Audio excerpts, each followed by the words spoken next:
लाडकी बहीण योजनेतील महत्त्वाची बातमी म्हणजे ज्या लाडक्या बहिणीला हप्ता आला नाही म्हणजे त्यांचे कारण समोर आले, कारण की आज जवळपास 80 लाख लाडक्या बहिणीला हप्ता आला नाही म्हणजे त्यांना अपात्र ठरवण्यात आलं आहे. बऱ्याच लाडक्या बहिणीने KYC केली नाही, KYCमध्ये चुका केल्या होत्या. परत दुरुस्तीसाठी ही तारीख वाढवून देण्यात आलेली होती. आता कोणती तारीख वाढवून देण्याचं काम हे शासन करणार नाही असं स्पष्ट सांगण्यात आलेलं आहे, कारण की बऱ्याच लाभार्थ्यांना 80 लाख लाडक्या बहिणींना 2 महिन्याचे म्हणजेच एप्रिल आणि मार्च महिन्याचे दोन्ही 1500 3,000 रुपये जमा झालेले नाही, कारण की बऱ्याच लाडक्या बहिणीने चुकीची कागदपत्र सादर करून KYC केली होती किंवा अर्ज केला होता. त्यांना अगोदर लाभ मिळाले, पण या नंतर त्यांना हा लाभ मिळणार नाही. बऱ्याच लाडक्या बहिणींनी त्यांनी घरं घेतले, त्यांनी बऱ्याच IT रिटर्नचे फाईल ओपन केल्या, भरल्या, त्यांचीसुद्धा हप्ते इथं बंद करण्यात आलेले. बऱ्याच लाडक्या बहिणींचे राशनमध्ये 3 नाव असल्यामुळे 3 लाभार्थी एका कुटुंबातील लाभ घेऊ शकत नाही. अशा पद्धतीने त्यांचे हप्तेसुद्धा बंद करण्यात आले, होल्ड करण्यात आले. आता त्यांना कोणती KYCसाठी मुभा देण्यात आलेली नाही. महत्त्वाची बातमी आहे, कारण की बऱ्याच लाडक्या बहिणींना आतुरता लागली होती की आम्हाला हप्ते नाही आले तरी आतापर्यंत येईल,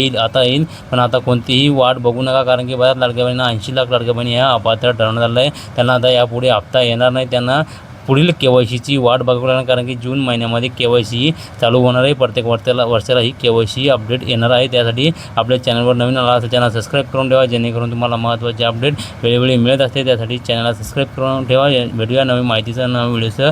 धन्यवाद. जय हिंद, जय महाराष्ट्र.